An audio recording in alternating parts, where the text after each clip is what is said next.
Hello, friends. We're in the second lesson of the unit circle and exact values. In the first lesson, we found the equation of the unit circle. In this lesson, we're going to use the unit circle to find exact values. What is an exact value again? An exact value means we're not rounding or truncating our decimal. Even better, for the unit circle, it means we're going to do that and we're not going to use our calculator. Super cool. How does this work? Well, let's go back to our circle, which, if you've been following along, goes back to the sun rising in the east and setting in the west. And I'll try to draw a circle. Hey, not too bad. Okay, today what we're trying to do is to, when we have a triangle drawn, is to say what is the exact value of the x and y coordinates. We know the length of the radius or the hypotenuse. It's 1. How do I say what's the exact coordinates of the x and the y value for a second? Well, let's just go back here for a moment. Sine of an angle, we'll call it theta. We know back in grade 10, we would call this opposite over hypotenuse. But now let's put this in terms of grade 12. Opposite over hypotenuse. Well, first off, our hypotenuse is now 1.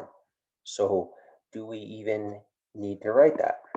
So now we've got sine theta is equal to opposite, but our opposite value is actually just y. Isn't that neat? The y value is our hypotenuse. What's cosine? Cosine theta in grade 10 using SOHCAHTOA we would say is adjacent over hypotenuse. Well, we know the hypotenuse is 1. So cosine theta on the unit circle is just going to be equal to the x value of the triangle that we draw. How neat is that, right?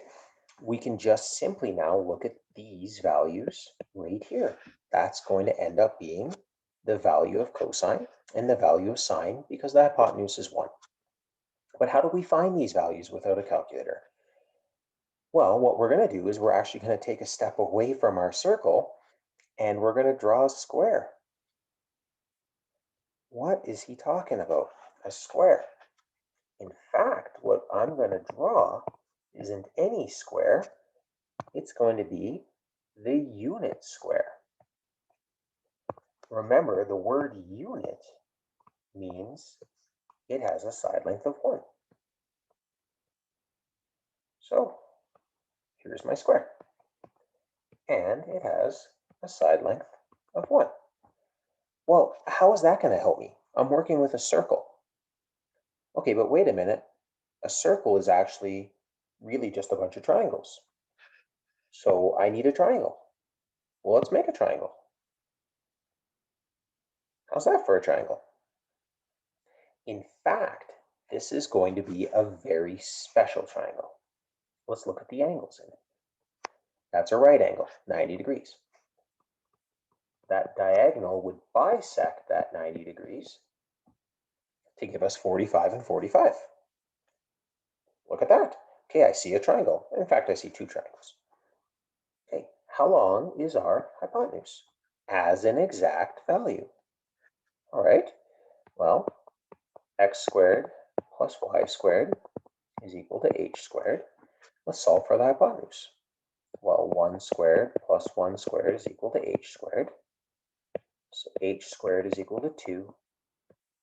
And the square root of 2, I'm going to write like this. Again, really, it's positive or negative. We have the primary and secondary root, but it's a hypotenuse. It's a length. I'm going to call it just root 2. Neat. Okay, so here we go then. Let's go back and think about this. What is sine 45 equal to then? Well, if I pick up my calculator is going to tell me that sine 45 is approximately 0.070. But I don't want rounded or truncated numbers. I want an exact value. So let's use our new special triangle right there. What is sine 45 degrees? Sine 45 is opposite over hypotenuse. Sine 45 is equal to 1 over root 2. Now, that is the exact value of sine 45, but a lot of times we like to rationalize this. So we multiply by 1 in a sneaky way. Root 2 divided by root 2 is 1. So I'm not changing the value, I'm changing how this looks. Sine 45 is root 2 over 2. Guess what? If you put that into your calculator, that is going to be 0.707, also known as the exact value of sine 45. Okay, there's sine. What about cosine? We like to work with sine and cosine. What about cosine? Let's do the same thing. Cosine 45 degrees is adjacent over hypotenuse if we're thinking of grade 10. Well, cosine 45 is 1 over root 2, and same thing rationalizing, guess what we have? Cosine 45 is root 2 over 2. Let's go back and look at our unit circle. What have we just done? Well, if we are saying this angle here is now 45 degrees, here's what we know. The cosine is the x value, and the y is the sine value. So the coordinates of this point, which are x and y, is root 2 over 2, comma, root 2 over 2. The exact value of cosine and the exact value of sine. Here's what we need to do. We're going to repeat this process and find a whole bunch more of exact values on our unit circle. So our first special triangle here with 45 degrees in it comes from the unit square. How do I find some more special triangles? Some more exact values? Well, let's keep looking at shapes. We just did a square. Let's look at the unit triangle. Well, the unit triangle, again, the word unit means a length of 1. There it is. Also known as an equilateral triangle. Okay, but when we keep drawing this unit circle here, he keeps drawing right triangles. We're really good with right triangles. Let's make a right triangle out of this. So let's draw up a perpendicular down here. It's going to bisect that base. So since it bisects it, now I know this base here has a value of a half. This one side of it has a value of a half. Okay, what are our angles here? Well, it's an equilateral triangle. So this would be 60. This would be 60. We dropped a perpendicular, which bisects that angle. That's going to be 30. So here's our new special triangle, the 30, 60, 90 triangle. Well, we're missing a side in this triangle. We're missing this. Let's call it y. So let's go back to what we're really good at using. X squared plus y squared is equal to the hypotenuse squared. So what do we know? X is a half. Y is what we're looking for. Our hypotenuse is very conveniently 1, right? And isolating for y and leaving it as an exact value will be the square root of 3 over 2. Again, really, it's positive and negative here, the primary and secondary root, but I'm just going to focus on the positive because it's a side length. So here's our special triangle. Root 3 over 2. Now, let's do what we did in the last question. Let's think of what are sine and cosine of these angles. Let's start at, I don't know, 60 degrees. Sine of 60 degrees is equal to, well, back in grade 10, we would have said opposite over hypotenuse. Okay, so sine of 60 degrees is opposite over hypotenuse. Well, the hypotenuse is going to be 1 in this case. So the exact value of sine 60 degrees is root 3 over 2. And guess what? If you stick that in your calculator, sine 60 says 0.866. Guess what? That's what that is. Well, if we know sine, then what's cosine 60? Cosine 60 is adjacent over hypotenuse. Cosine 60 is 1/2 over hypotenuse of 1. So cosine 60 is 1/2. We now know two more exact values on our unit circle. So we could go back up and draw those. Here's 60 degrees. Cosine is the x value, y is the sine value. So for 60 degrees, this would be 1/2, comma, root 3 over 2. Just like that. This is super cool. We're finding all these exact values. So now we've got the exact value of 45. We've got the exact value of 60. Let's go look at our unit triangle again here. Wait a minute, we've also got 30. Let's use 30 degrees. What do we get? Sine 30 degrees is opposite over hypotenuse.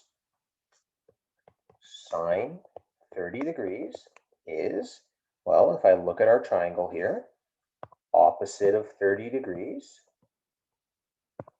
is 1/2. And we know the hypotenuse is 1, so the exact value of sine 30 degrees is 1/2. What about cosine 30 degrees? Cosine 30 degrees is adjacent over hypotenuse. Cosine 30 degrees is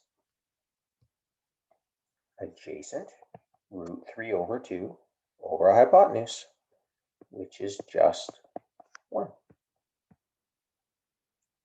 There we go. We have two more exact values. If we start thinking of our unit circle here, I mean, it's starting to get complicated here. I didn't draw it very large, but here's 30 degrees right there. And we know another point. So let's draw this unit circle again, but let's draw it nicer this time. So here's a slightly larger unit circle for us to work with. Notice I've already put in some angles for us. 0, 90, 180, 270, back to 360, and keep in mind we could keep going, rotating forever in positive and negative directions. But we'll talk about that later. Let's look at what we have. We have three triangles. There's 30 right there. There's 45 right there. And there's 60 right there, using our special triangles. Now, this is starting to look really complicated because of all the lines that are drawn. So what I'm going to do is I'm going to go back, and instead of drawing all the triangles in, all I'm going to do is just draw in the hypotenuse on each of these. 1, 2, 3. Okay, here's our angles. This is 30, this is 45, this is 60. And what were the exact values of these coordinates that we found? Remember, x is the cosine value. Here's what we know so far. We used the unit square and the unit triangle to come up with these values. Bang. Now, do I have this memorized? Absolutely, because I've been working with it forever. It's going to take you a while to remember this. What I want you to think is when I forget, I go back to the unit square, I go back to the unit triangle, and that's where all of these values come from. Now, I'm happy with knowing just quadrant 1 for now. But wait a minute, there's these 3 other quadrants. What's going on over there? Okay, well, I'm going to essentially just reflect these values. I'm going to draw 3 more lines here. And I'm going to say to myself, okay, if this angle here was 30 degrees, that's my reference angle. What is the angle that I've traveled from 0 degrees? Well, I would have traveled 150 degrees then, 180 minus 30. So that's what I'm going to do. I'm going to label these as going 180 minus. 180 minus 30 is 150. 180 minus 45, 135. 180 minus 60, 120. Look at this. We've got 3 more exact values. What about the x and the y coordinates? Well, I don't need to go back and draw my special triangles again. Look, it's going to be the horizontal reflection of quadrant 1. So if I know the exact values of coordinate 1, guess what I know? I know the exact values for every other quadrant, just that the signs are going to change. There it is. Okay, I keep going. Let's go to quadrant 3. Here's 3 more triangles. I use my reference angles, 30, 45, 60. So this one here would be 180 plus 30, 210. 180 plus 45, 225. 180 plus 60, 245. We now know the exact value of those 3 angles. What are they? Again, one way to think of it is to think of just the reflection. I'm just going to vertically reflect quadrant 2. But it's really just quadrant 1 over and over and over again, isn't it? Just with the signs being different. So down here in quadrant 3, everything's negative. Perfect. Hey, there's quadrant 3. What about quadrant 4? Well, do it again. Reference angle of 30. So 360 minus 30, 330. 360 minus 45, 315. 360 minus 60, 300. What are my points? The vertical reflection of quadrant 1.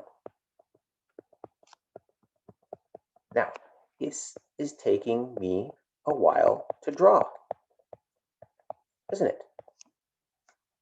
But what I want you to think about is this is going to help us answer a lot of questions for the rest of the unit. I really want you, my friends, practicing drawing this thing. And then once you've got the hang of drawing all that, I need you to go back and plunk in radians.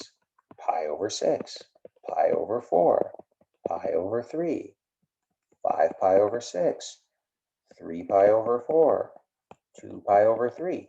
Now, clearly, I've been doing this a long time. I've got these memorized. It's going to take you a while to get to that point. I think this is an essential skill. So it's something I want you to practice. Draw this several times, but always think it comes back to the unit square and the unit triangle. That's where this all comes from. Now, we got a couple last points that we haven't figured out. What about this point right here? And this point here, and this one here, and this one here? Well, I don't have a triangle here because, look at, the sun's on the horizon. Hasn't come up over the horizon yet. But this line I've drawn in green here is our radius, and our radius has a length of 1. So this is the point 1, 0. 90 degrees. The sun's right above me. I can't draw a triangle. It's 1 astronomical unit above me. 180, it's on the far horizon. -1, 0. 270, it's directly beneath me, 0, -1. Wow, there's my unit circle. It sure looks like a lot. Here's again what I want you to do. I want you to practice drawing this. The more you're going to use this, the more you're going to want to have it in front of you. Now, what I want you to do though is when you're done this, go Google. Go say, hey, Google, did I do it right? Well, any search of Google is going to bring up a million unit circles. And there's a nice looking unit circle. Definitely looks more like a circle than what I drew. Okay, friends, there's the unit circle. I want you to, at the end of this video, practice drawing the unit square. I want you to practice drawing the unit triangle. Remember where those values come from, and then I want you to sketch the unit circle a few times. You do not get this on the back of your formula sheet for your diploma. It's something I probably want to know. I will see you in the next video.